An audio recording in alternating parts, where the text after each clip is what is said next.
All right, one thing that we're definitely going to need to be able to do is to convert between different values in chemistry. One way that we're going to definitely be able to do this successfully is to have our units do most of the work or tell us what to do in a calculation. And to do that, we have to think about what happens to units when we perform calculations. Okay, so think about unit arithmetic. So if we have 1 gram and we add a second 2.0 grams, of course, since we're summing those, that would equal 3. And the units stay grams. Nothing has changed to the gram. Same thing happens if we're going to perform a subtraction. 3.0 grams. If we took away 1 gram, we now have 2.0 grams. The units stay the same.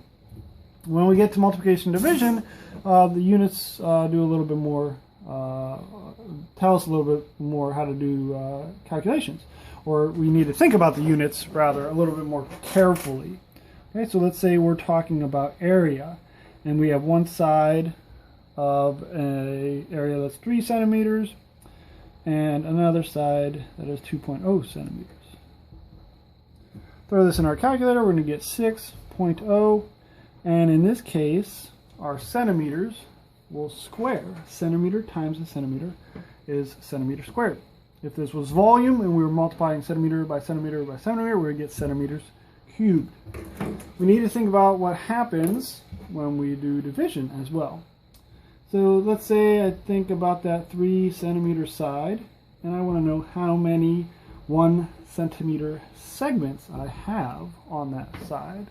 So 3 divided by 1 is, of course, 3.0, taking into account significant figures. And then our units would be, well, actually, the units would be unitless. We don't have any units. That is because the units cancel. If I would have written it like this, it would be much easier to see.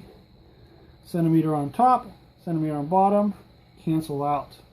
Just like any value over itself cancels out to become 1. 9 over 9, 3 over 3, cancel out.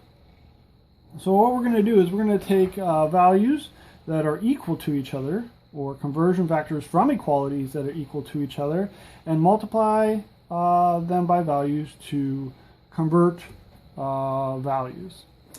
This is known as dimensional analysis, or what I like to just say, using conversion factors.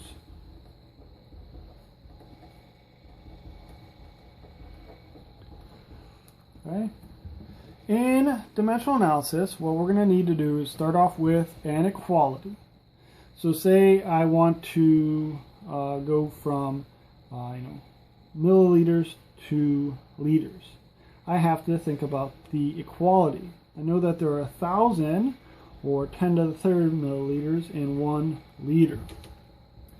This is my equality.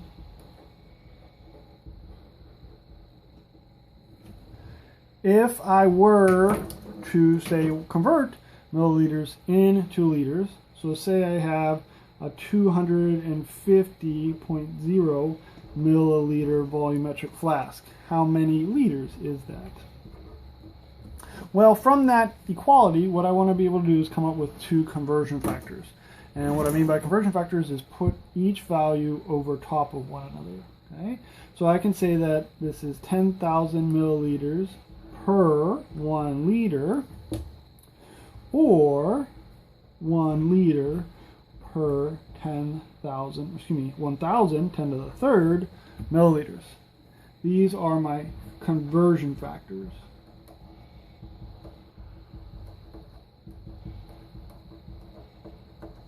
And from one equality, I can always write 2 conversion factors. So when I want to convert 250 milliliters to liters, I'm often going to want to write the units that I want for my final answer first, and then I'm going to convert 250.0 milliliters to liters. I'm going to go from milliliters to liters. I'm going to use one of these one of these conversion factors and multiply it by the 250 milliliters. Just like our centimeter over a centimeter canceled out, a milliliter over a milliliter would cancel out. So I'm going to select the conversion factor with milliliters on the bottom, so that when I multiply it by the 250 milliliters, it will cancel out. 1 liter over 10 to the third milliliters. That is usually how I rate my dimensional analysis problems. But you can also think of this as one big arithmetic problem. 250 milliliters times 1 liter all over 1,000 milliliters. And that way, if I write it like that, you can see that milliliters are going to cancel out. I'm left with liters as my final answer. For these types of problems, we're going to basically multiply everything on top and divide everything on the bottom. Since 1 is on the top and that's not going to change my value, I usually don't write those. So 250 divided by 1,000, or 10 to the third, equals 0.25. Now we're also going to need to think about significant figures. Right now, my calculator has just given me 0.25. But we know we need to think about significant figures for this. This is 4 significant figures, 250.0. The equality and the conversion factor that results from the equality for prefix multipliers are actually exact numbers. There's no uncertainty in them. There's always going to be 1,000 milliliters in a liter. No ifs, ands, or buts. And so there's 2 ways to think about it. Technically, these have infinite number of significant figures, so they're never going to be the least. Or when you have exact numbers, you just don't worry about it in terms of significant figures. Since this value had 4 significant figures, I don't have to worry about that. I've got 0.2500 liters as my final answer. Other examples of exact numbers are counted values, such as 1, 2, 3, 4 pens, and then also integers and equations like 2 pi r squared, that 2 is an exact number. All right, so let's do a couple more examples of using dimensional analysis. Let's go the other way. How many milliliters are in 0.255 liters? Okay, in this scenario, I'm going to first write down my units that I want for my final answer, milliliters. And then I'm going to convert that 0.255 liters. My game plan is I'm going to convert liters into milliliters. And then of course I need to figure out what conversion factor I'm going to write. I know that my quality says that there's 1,000 milliliters in 1 liter. And the two conversion factors I could write are 10 to the third milliliters in 1 liter, or 1 liter, 10 to the third milliliters. And if I convert liters to milliliters, I want liters to cancel out and be left with milliliters. Therefore, I'm going to select the conversion factor with liters on the bottom. 10 to the third milliliters over 1 liter. I'm going to throw that into my calculator. 0.255 times 1,000 equals 255.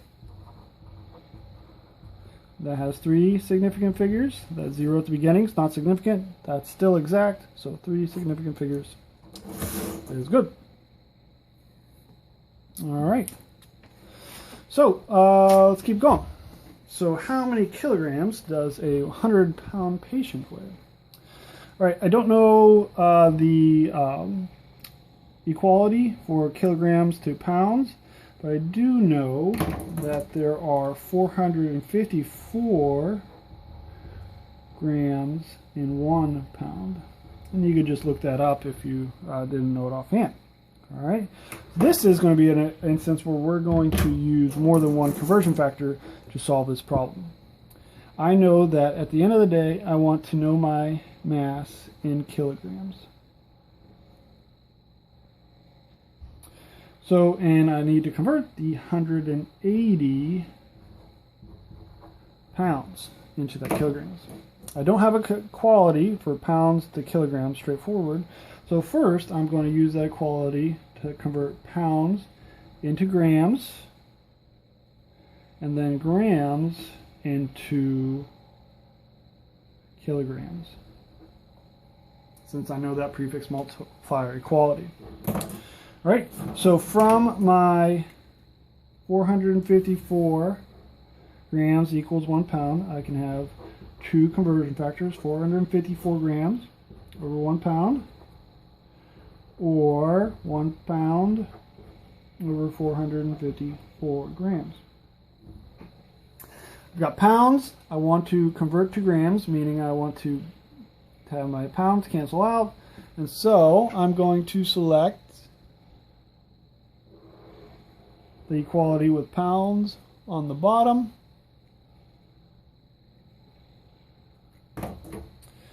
And grams on top.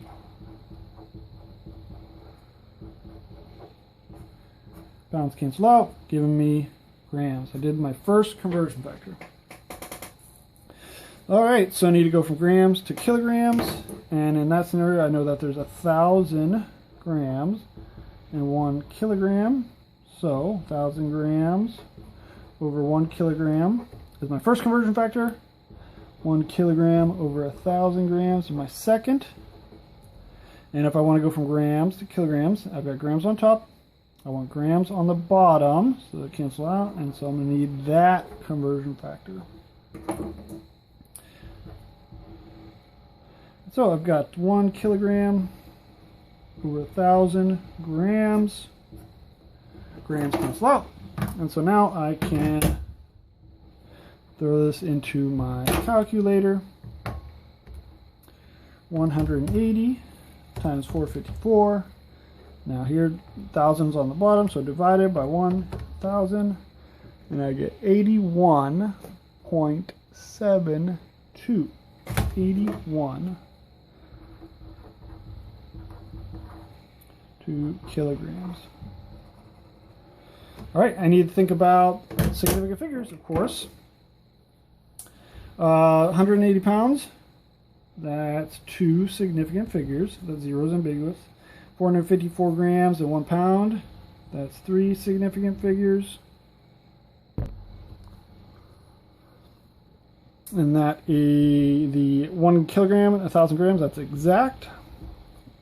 No uncertainty there. And so I need to cut this down to 2 significant figures. That's 81.72. Everything after the 1 needs to go. That 7 is greater than 5. And so I am going to transfer this to 82 kilograms. Final answer with 2 significant figures. All right. This is a really important concept. Conversion factors and using dimensional analysis. So let's do one more example. All right, so how many microliters are in 0.33 milliliter sample? Okay, here's another example where I'm going to need to use two conversion factors. I don't know right offhand how many microliters are in a milliliter, so for me the easiest way is to go back in through the base unit. Okay, you'll see what I mean by that. All right, I definitely know that my final answer should be in microliters. And I need to convert that 0.33 milliliters into the microliters. All right, as I said, I don't know offhand how many microliters are in a milliliter. I'm sure we could figure it out. But for me, it's just easier to convert milliliters into liters first, and then to microliters. So, if I want to convert milliliters into microliters, or excuse me, liters, I know that there's 1,000 milliliters in 1 liter. Let's just build my conversion factor right in the problem. I know that I can put 1,000 milliliters on top or on bottom, and I want to put it on the bottom so that my milliliters cancel out. That puts my liter on top. Milliliters cancel out.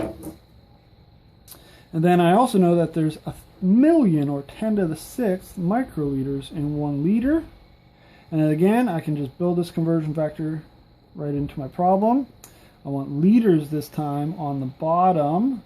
So 1 liter, 10 to the 6th microliters. And that cancels out my liters. And I can throw this in my calculator. So I've got 0.33 divided by 1,000 times 1e6, or 10 to the 6th. And that gives me 330 microliters. Now, with significant figures, that's actually not that bad. This is 2 significant figures. These are both exact, so this is at least 2 significant figures, so you can leave it as like that. Or to be a little bit more exact, I would turn this into scientific notation. And so 3.3 times 10 to the 2nd microliters. That shows it with 2 significant figures, no ifs, ands, or buts. And that's how we perform that problem. Okay, as I said, this is a really important concept. And so we're going to use this problem-solving technique, dimensional analysis, quite a bit in chemistry. And so let's just take a little bit of a review. All right. So first thing I always do is write down the unit for the final answer. The unit for my final answer. I'm going to set up my problem with as many conversion factors that I need so that the only unit that I'm left with is the unit that I want for my final answer. Somewhere in the problem you're going to be having the given unit that you're going to start with.